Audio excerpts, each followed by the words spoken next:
আসসালামু আলাইকুম, সবাই কেমন আছেন? আজকে দেখতে পাচ্ছেন আমি আপনাদের সাথে হরেক রকমের গাছ নিয়ে বসে পড়েছি।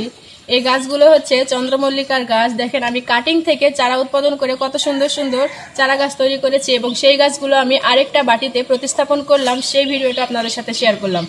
এগুলো হচ্ছে চন্দ্রমল্লিকা, ভ্যারাইটি হচ্ছে এটা মিরিন্ডা কালার বা খয়েরি কালার। আপনারা নার্সারি থেকে এগুলো কিনতে পারবেন এবং সেই চারা গাছ থেকে আপনারা অনেকটা চারা গাছ কিভাবে তৈরি করবেন সেটা আপনাদের সাথে একটু শেয়ার করব।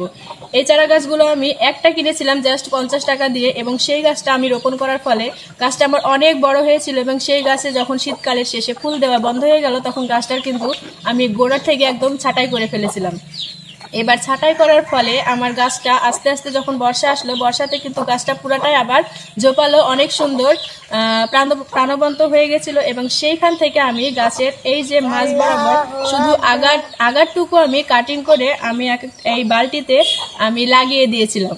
আর সেই বালতিটা আমি ছায়াযুক্ত স্থানে রেখেছিলাম এবং এক সপ্তাহ পর পর কিছু পানি স্প্রে করেছিলাম।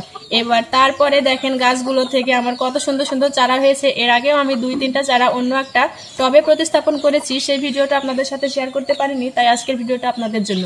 দেখেন এবার এখান থেকে আমি তুলে চারা গাছটা আমি এই দই খাওয়ার বাটিতে আমি প্রতিস্থাপন করলাম এবং সেখান থেকে একটা বিশাল বড় চারা গাছ তৈরি হবে। আর এই গাছের মূল্য যদি আমি বলি, নার্সারিতে গেলে আপনার কমপক্ষে হলেও 50 টাকা নিবেই। তো কিভাবে আপনারা সাশ্রয়ী মূল্যে আপনারা চারা তৈরি করতে পারবেন বাড়িতে বসে, সেই প্রসেসটা আপনাদের সাথে শেয়ার করলাম। অত টাকা ব্যয় না করে একটা গাছ থেকে আপনি 1000টা গাছ তৈরি করতে পারবেন এই প্রসেসে।